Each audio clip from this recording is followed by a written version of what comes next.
One of Hollywood's most infamous murder cases remains unsolved to this day. The crime scene.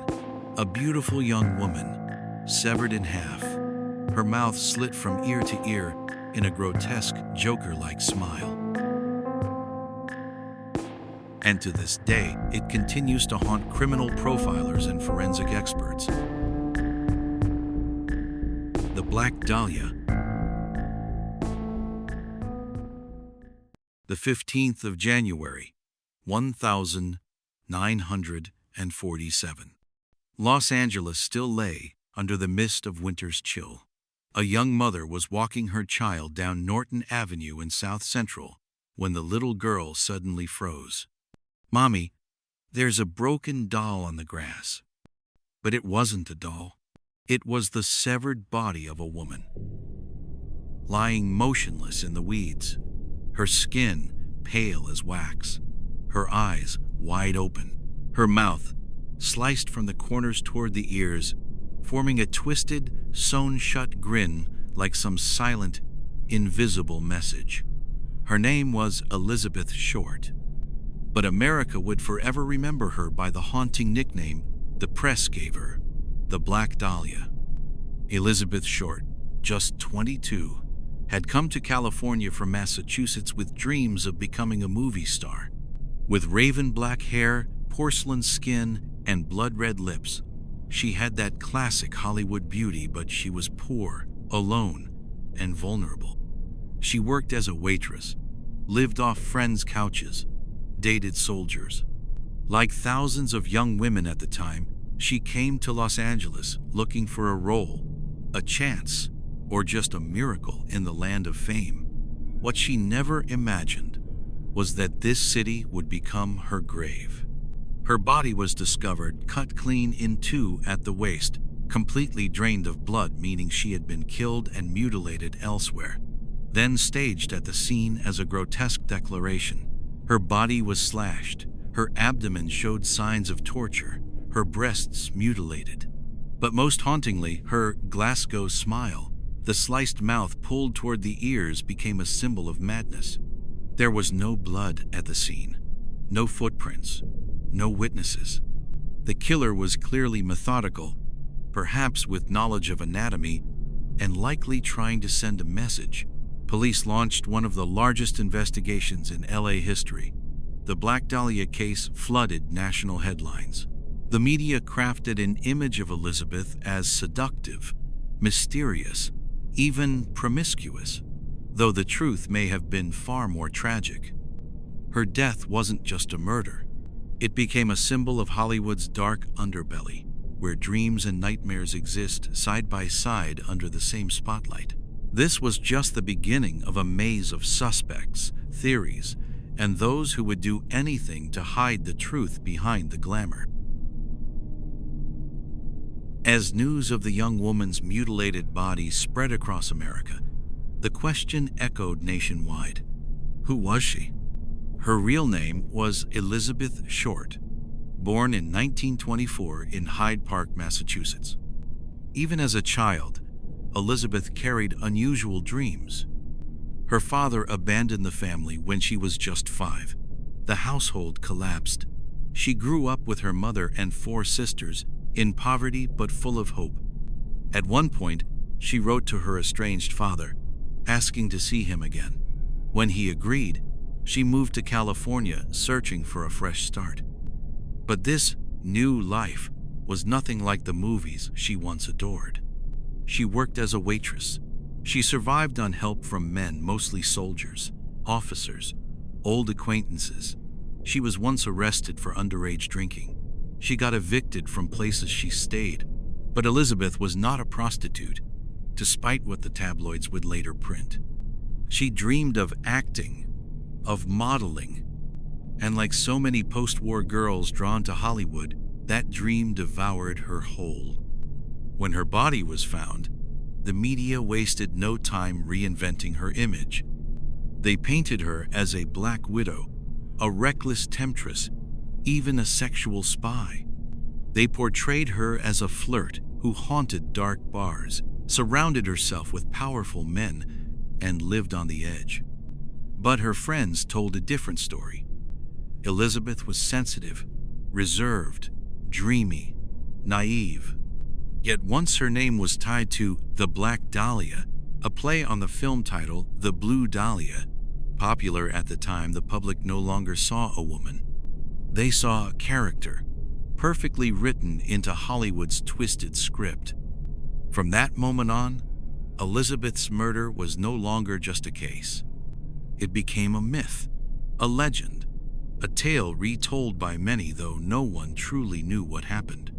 In the first few days of the investigation, police received over 100 confessions from nobodies, from doctors, engineers, even writers.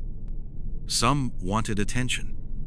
Some actually believed they had done it, but none could be verified. Meanwhile, Elizabeth's parents learned of her death not from the police, but from a journalist. Worse, that reporter pretended to be a detective just to get quotes from her grieving father and ran them in the next day's paper. The Black Dahlia wasn't just a victim of violence. She became a victim of media, of pain commercialized, of trauma sold in headlines. She became a legend, not for her beauty or talent, but because the brutality of her death was unforgettable. The investigation into Elizabeth Short's death, now universally known as the Black Dahlia, quickly became one of the most expansive and resource-heavy cases in LAPD history. More than 750 detectives were assigned, over 150 suspects listed. Police swept through bars, hotels, hospitals, and slums across the city. But the deeper they dug, the more the case vanished like fog over the Hollywood hills. The killer hadn't just murdered Elizabeth, he staged her, performed her. The body, cut in half, wasn't hidden, it was arranged, as if someone was making a statement. The body had been cleaned, drained, placed precisely not out of panic, but as if it were a dark piece of art. That led investigators to a chilling theory. The killer may have had medical knowledge, a doctor, a medical student, or perhaps a mortuary worker. One of the most notorious suspects was Dr. George Hodel, a wealthy, well-connected physician in Los Angeles. Hodel had previously been investigated for sexually abusing his own daughter, was rumored to practice bizarre behavior, and was even the subject of a secret police wiretap. In a chilling 1,950 recording, Hodel was heard saying, "Supposin' I did kill the Black Dahlia. They couldn't prove it now. They can't talk to my secretary, she's dead." Soon after, Hodel fled the country and lived in Asia for years.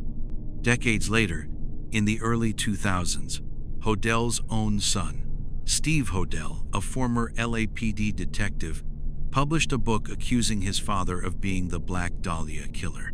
He presented evidence, a map matching the dump site, hidden photographs resembling Elizabeth, and forensic reports that had long been buried. But George Hodel was never arrested, and the case file has never officially named him the killer. Other suspects were just as strange.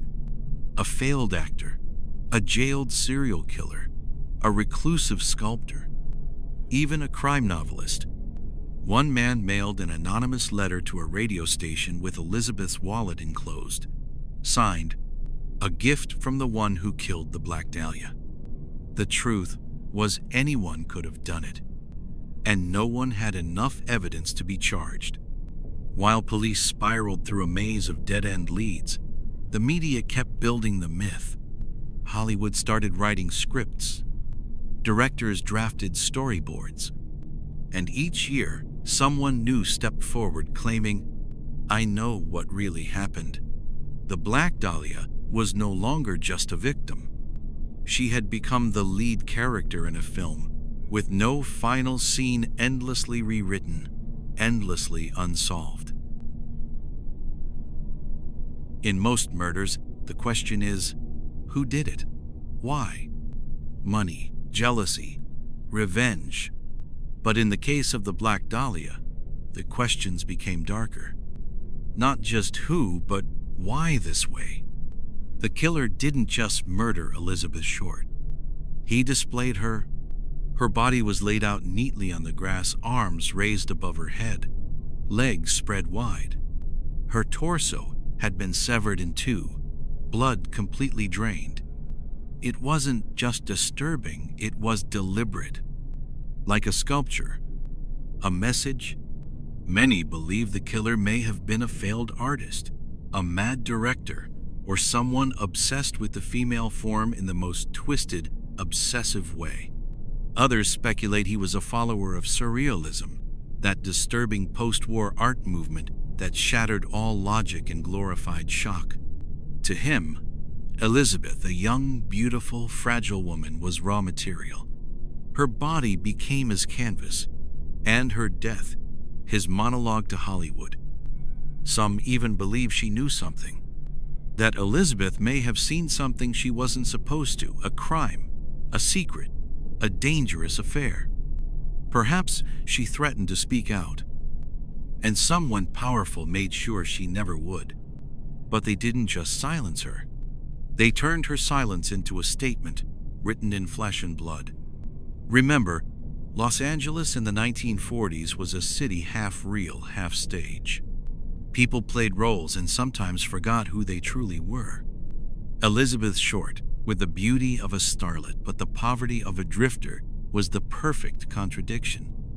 Her death wasn't just a personal tragedy. It was a condemnation of the industry that shaped her and then abandoned her. Many experts believe the killer left no evidence on purpose. Not because he was perfect, but because he wanted the case to become legend. There was a kind of arrogance in the way her body was presented, as if he knew her death would outlive her life. And he was right. Elizabeth Short lived just 22 years, but her death has endured for nearly a century, told and retold in headlines, novels, films, documentaries, and rumors. Each person offers their own piece of the puzzle, yet none have ever seen the full picture. In 1947, Elizabeth Short died, but the Black Dahlia lives on. The case remains unsolved. No one has ever been convicted. No confession has ever held up. And no one truly knows what happened on that night when Elizabeth vanished, only to reappear the next morning as a grotesque artwork in the heart of Los Angeles. People once believed time would solve everything, that DNA would reveal the truth, that one day a confession, a clue, a crack would appear. But the Black Dahlia defied those rules. It became a crime poem written in blood, and then a piece of dark culture, far beyond any ordinary murder case. Hollywood has retold this story again and again. Films, novels, documentaries, reenactments, all built around her. But they don't speak of her as a person. They speak of her as a legend, a symbol, a beautiful victim, as if her death had been romanticized. And perhaps that's the most terrifying part. Elizabeth Short wasn't forgotten. She was distorted. She became a character instead of a woman. The press called her a fallen angel, the ghost of the spotlight. But few ever spoke of her loneliness, her vulnerability, her very human dreams. To act, to be loved, to live. So maybe the bigger question isn't just who killed the Black Dahlia, but also who killed Elizabeth Short the second time by erasing the real her and replacing her with a glamorous corpse built by media and myth. The world keeps spinning. Los Angeles still glows. But somewhere, in the shadows of sound stages and broken dreams, the name Black Dahlia still whispers. It's not a curse. It's a reminder. The brightest lights cast the deepest shadows. And maybe in her final moment, Elizabeth Short understood that. As she looked into her killer's eyes, she saw the true face of the Hollywood dream. A dream that was never meant for the fragile, and a price no one should ever have to pay.